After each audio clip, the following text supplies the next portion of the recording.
Hello and welcome to Friday's Granada Reports. Yeah, good evening. Here's what's coming up on tonight's programme.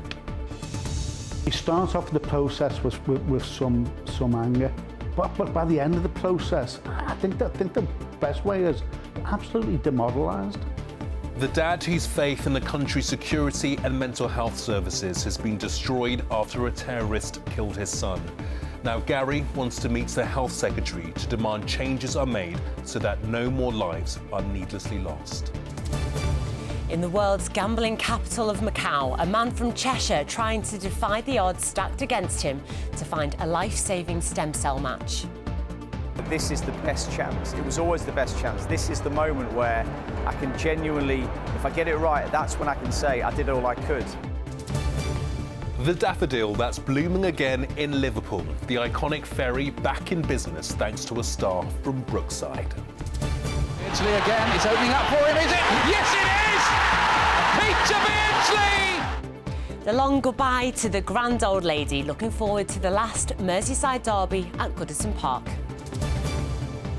And Storm Dara is set to bring some strong disruptive winds as we go through the weekend. I'll have the full forecast later in the programme.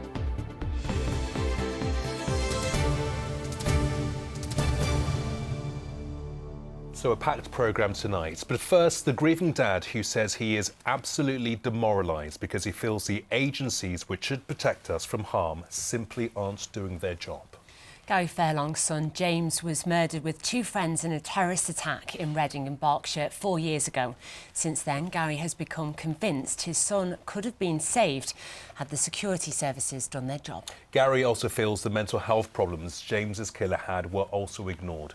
He's calling for a meeting with the Health Secretary where Streeting to demand changes are made. Tim Scott has our top story. Life goes on, but it's never the same and never will be the same.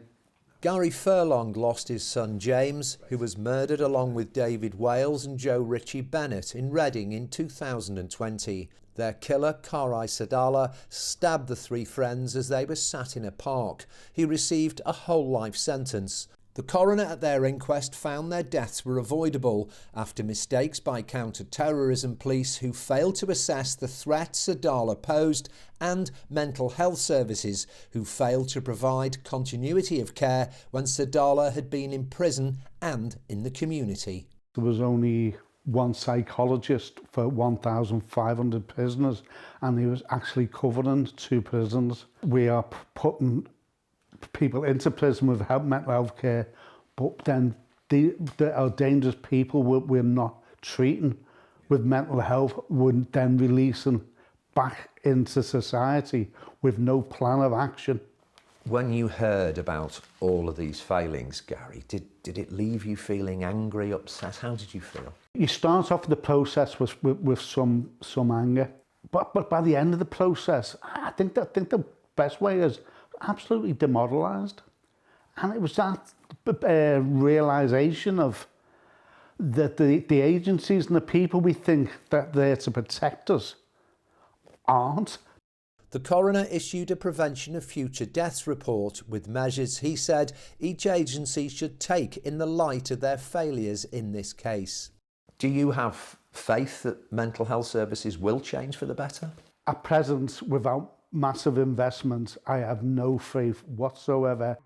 Last month, Gary's MP, Paula Barker, received assurances from Security Minister Dan Jarvis that the government are acting on the coroner's recommendations.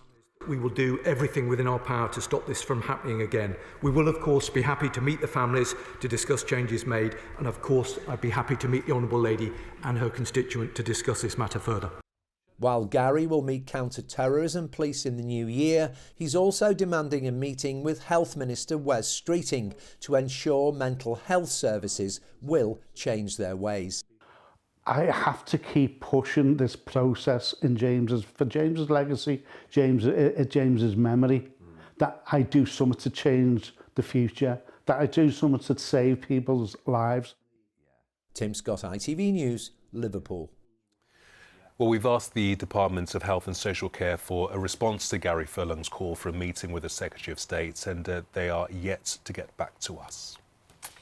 Well, next tonight, as our regular viewers will know, we've been following the story of Cheshire dad Pete McCleave and his race against time to find a life-saving stem cell match. Yes, he's already lived beyond his doctor's prognosis, with his mixed Chinese and Portuguese heritage making it incredibly difficult to find the perfect match.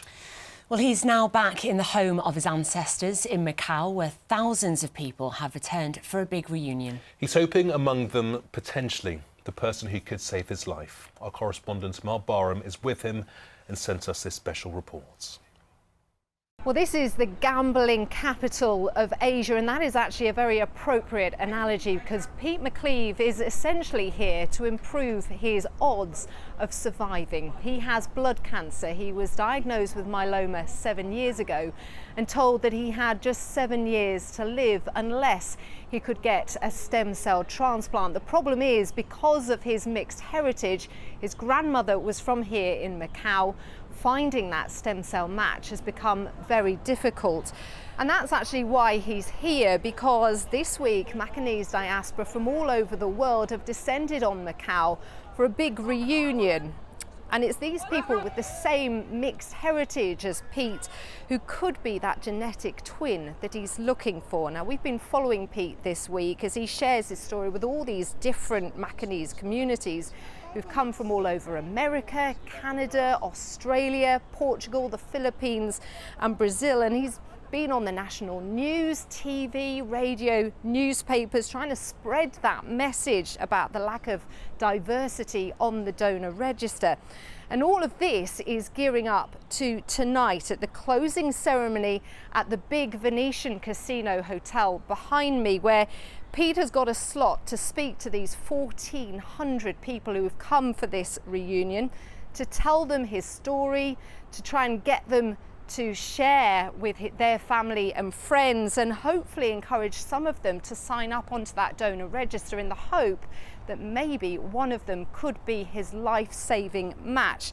Well, the room that he's doing this speech in is absolutely massive. We were there just a few days ago for the opening ceremony of the Encontro, and we could see really just what a daunting task this is for him. This is his big moment and what this has all been building up to. I've been aspiring for this for over 7 years, and now we're here. I've realised the importance of what I have to do and what I have to say and what I've got to get across, and it's a one-off opportunity. I'm not going to get this chance again, and I've got to work it out. Has it struck you that actually in this room could potentially be someone who could save your life? Not that I'm allowing myself to think about, because I'm acutely aware of the reality and the odds. But this is the best chance. It was always the best chance. This is the moment where I can genuinely, if I get it right, that's when I can say I did all I could, because this is the best chance. Well, we will bring you that whole story from Macau next week on Granada Reports. Pete's journey, chasing the odds, and that search for hope. Yeah, and that series of reports from Mel will be coming up next week. Now on to more of the day's news, and onto a story that we warn contains some graphic images. A man's been jailed for 6 years after ramming his van into a police officer and a car in an attempt to get away. Kyle Woods from Didcot Road in Manchester previously admitted assault and dangerous driving. He had initially been arrested on suspicion of attempted murder following the incident in May. Police said the officer, who received cuts and a fractured ankle, was fortunate not to be more seriously injured. Britain's biggest aircraft carrier has received the Freedom of Liverpool at a special service at Liverpool Parish Church. The ceremony was followed by a march of some of the 800-strong crew of HMS Prince of Wales through the city centre. Public viewings of the ship have been cancelled for tomorrow due to the predicted arrival of Storm Dara, with Sunday viewings still predicted to go ahead. Blackpool Circus is putting on a show with a difference tonight, as a specially invited audience are attending a concert of Christmas carols and readings. It's part of the Princess of Wales's annual Christmas carol celebration, with events being held across the country. Kate is hosting a service this evening in Westminster alongside survivors of the Southport attack. The Royal Carols Together at Christmas event will be shown here on ITV1 on Christmas Eve. Well, next, and the Met Office has issued an amber warning with a potential threat to life from another storm heading our way this weekend.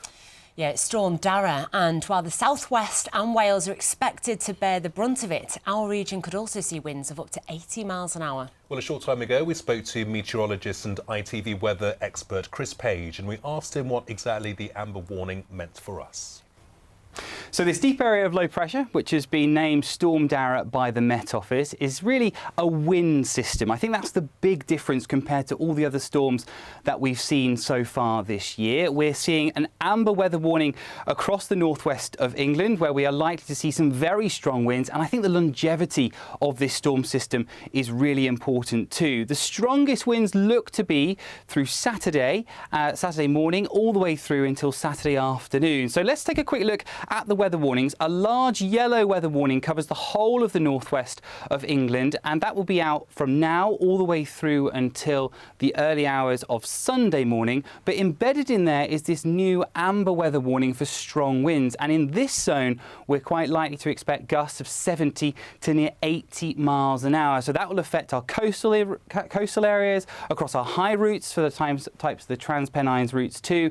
So anything such as high-sided vehicles, ferry crossings and our major airports are likely to see some disruption. There is also a red weather warning in force for this. Now, this is a rare red weather warning which is issued by the Met Office, which brings the risk of danger to life. It's not in our region, as you can see here, but across the far western part of Wales, where here gusts are in excess of up to near 90, maybe 95 miles an hour. So a really turbulent weekend of weather to come. Yeah, Chris, and we often get storms here in the northwest. So what makes Storm Dara different?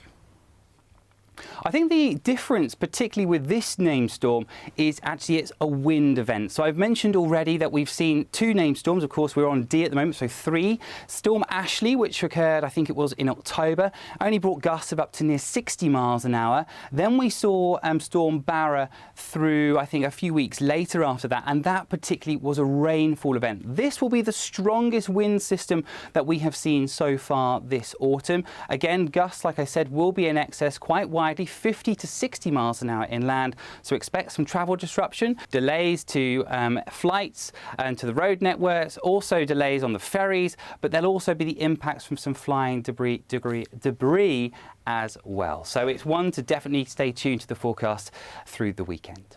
Yeah, definitely. Thanks so much, Chris. And Chris will be back with the forecast at the end of the programme. Yeah, be careful on the road, folks, if you do go out. Next up, the ITV Evening News follows us, and here's Geraint with all the details. Coming up on the programme, a danger to life weather warning has been issued for parts of the UK tomorrow. Preparations are being made for the disruption Storm Dara might bring. An alternative healer is jailed over the death of a woman at one of his slapping workshops. And the Princess of Wales is hosting her annual Christmas Carol service at Westminster Abbey this evening, in what will be her biggest event yet in her return to royal duties after completing her cancer treatment.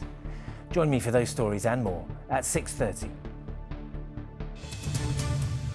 Well, next tonight, and anyone senior enough to remember travelling on the River Mersey in the 1960s might just recall sitting aboard a ferry called the Overchurch.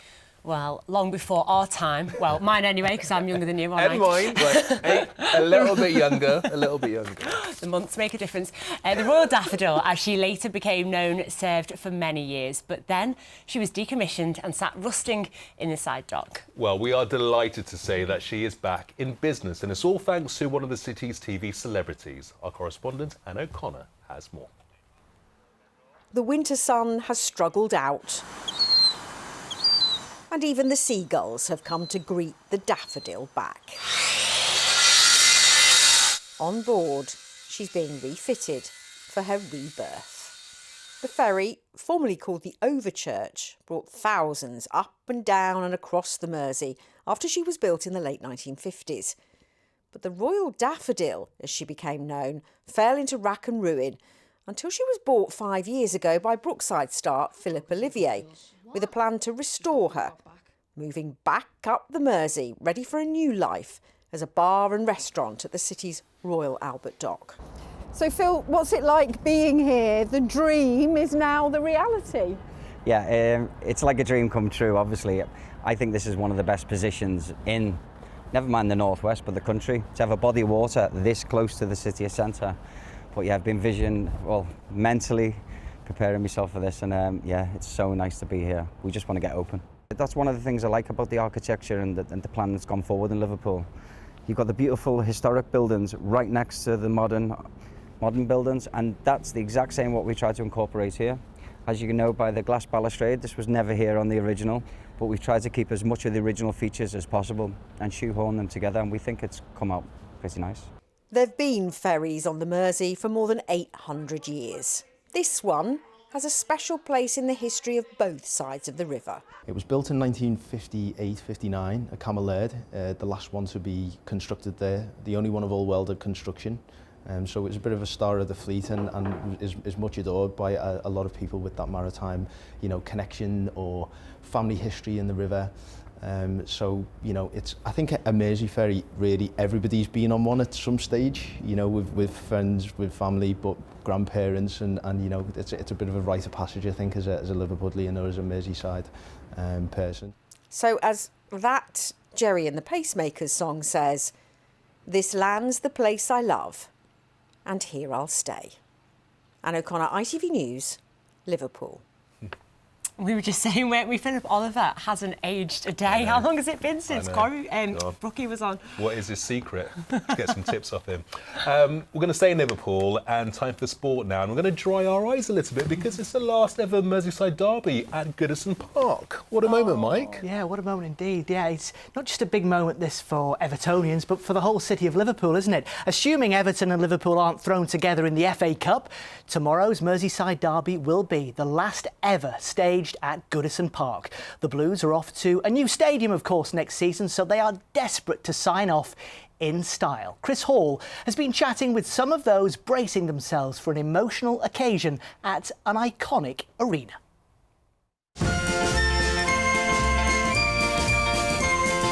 For 130 years, football fans from all across Liverpool have flooded the narrow terraced streets around Goodison Park to see the age-old battle of red and blue. An annual event as anticipated as Christmas, but where no one is in a giving mood.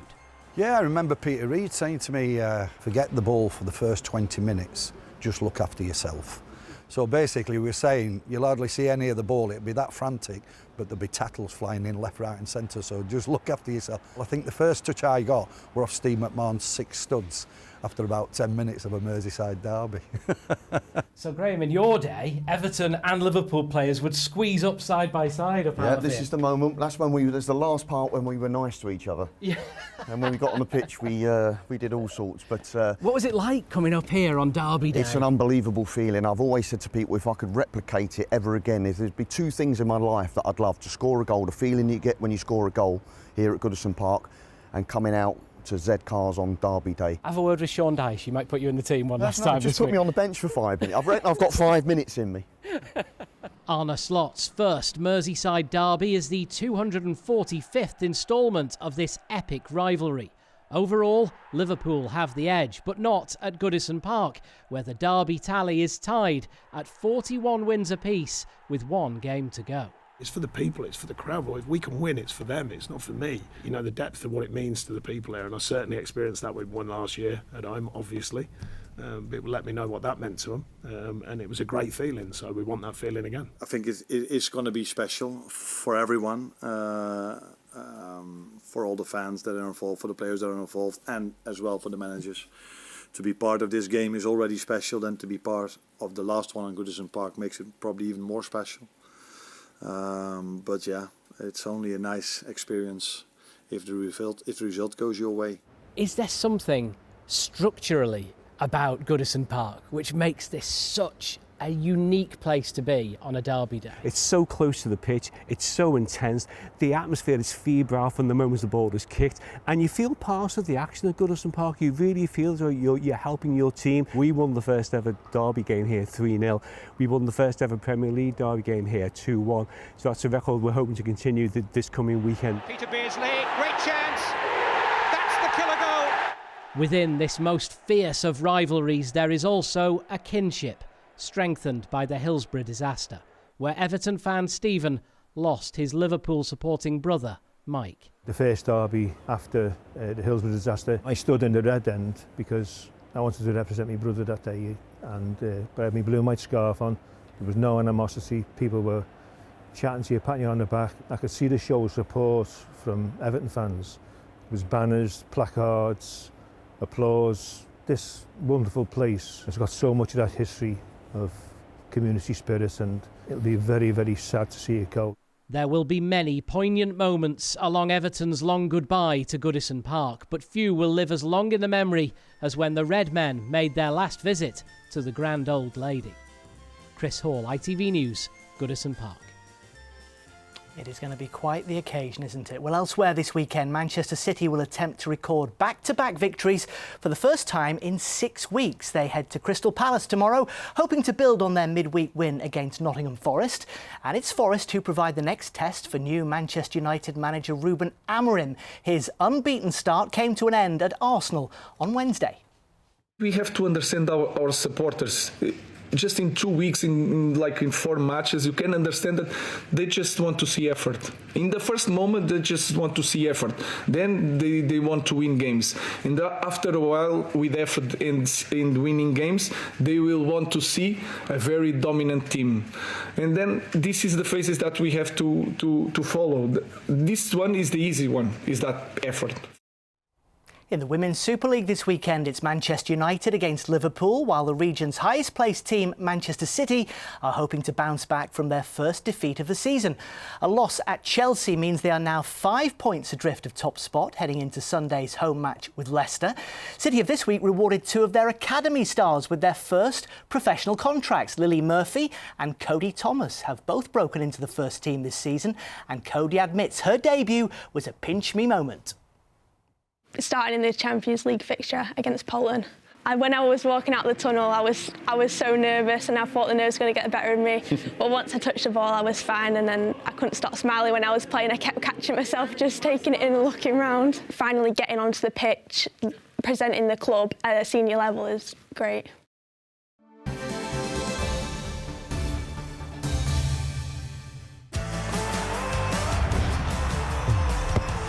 Getting that winning feeling. FOW, sponsors of the Granada Sport Report.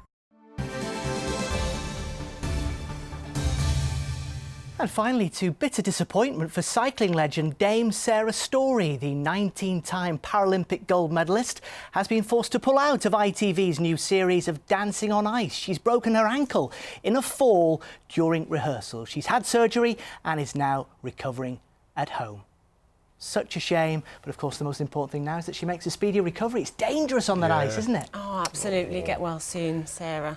What about Goodison Park, Mike? I mean, how many times have you reported from Goodison? You must have some many memories. times, and I'm going to do it again tomorrow. You'll see it on Monday's programme. But isn't sport remarkable? 130 years they've been playing derbies there, 119 games, and it's 41 wins each. There's serious bragging rights up for grabs tomorrow. Oh, absolutely. And yeah, I can't tell you who I'll be backing, but I'm sure you can guess. One of them. Blues. Mike, cheers.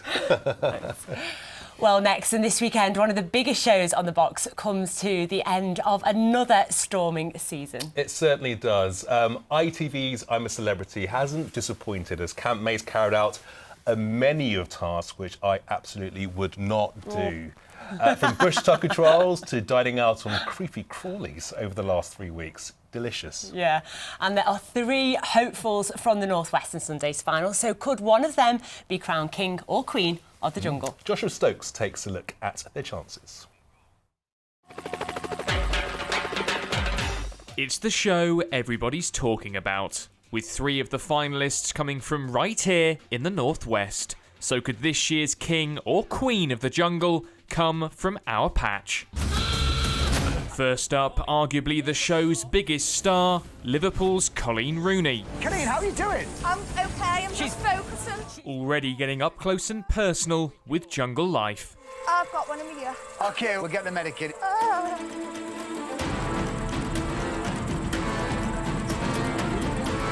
Oh, that's still in there. I think it is too, actually. Yeah. Nope, keep still. There you go. Oh my God, it just jumped out. so glad Otis in the final. I am as well rooting for Colleen. I think Colleen Rooney has been fabulous. I think she's been wonderful. But the crown could go to the bookies' favourite, Danny Jones from McFly. The Bolton pop star has been entertaining his campmates, but has also opened up about his personal life too. My dad. He doesn't speak to me, so I'm like, all right. I just don't think I've really healed with it, maybe. I'm glad he's done it, because it kind of opens the door for anyone that is feeling a certain way or is going through certain things to be able to talk about it after seeing somebody, you know, in the public eye doing it. I really hope he makes it to cycling. Like, he will love that. And last but not least, Have a bit of that! trading the cobbles for the campsite, could Coronation Street's Alan Halsall take the crown? Hi Al, I'm really rooting for you. You're going to absolutely smash it. Come on, you've got this. Massive good luck to our very own Alan, who I think has been just incredible. So good luck, Al. Can't wait to have you home. You are amazing. I've been watching you and I just knew you were going to smash it because you're just gorgeous. Good luck, Alan. You're our winner. Good luck, Al. Good luck, Al. Good luck, Al. Best of luck. We're rooting for you. But does the 2007 King of the Jungle think the Northwest is in with a chance? Well, I don't. It's possible. I mean, I think it's quite a good year this year for Celebrity Get Me Out of Here. I personally loved it, and I was very honoured to be voted King of the Jungle. And the reason for that is the public vote. So that is what is so important about it. It's not a group of narcissistic people who put people in for the sake of it. The public vote for you. And as ever, it's the public who will decide whether a Northwest winner will be crowned King or Queen of the Jungle.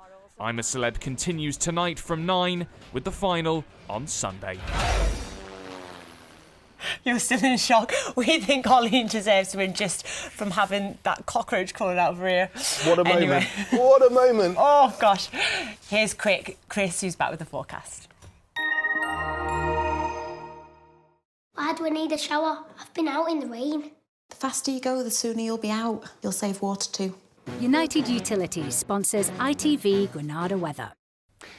Hello there. Yes, we've got a disruptive spell of weather set to move its way in as we go through much of the weekend, and the Met Office already have weather warnings in force. We have an amber weather warning in force through much of tomorrow, but for the whole of the weekend, a yellow weather warning for very strong winds. And it's set to be a rather blustery weekend to come, all thanks to this area of low pressure, named Storm Dara by the Met Office, the fourth named storm of the season, and I expect the strongest winds for us are most likely to occur as we go through tonight and into tomorrow and tomorrow afternoon, particularly on this northerly edge as the storm system tracks its way eastwards across the UK. Now, I have the black circles on here. They are the gust values, so keep an eye on those as we go through the forecast, but you'll notice the wind gusts picking up as we go through the coming few hours. Overnight tonight, likely to see outbreaks of rain, some of that turning heavy, and as the winds swing round more to a northwesterly by dawn out across the likes of coastal areas, we could be seeing gusts around 60 to 70 up to 80 miles an hour. So a windy start as we kick off into Saturday,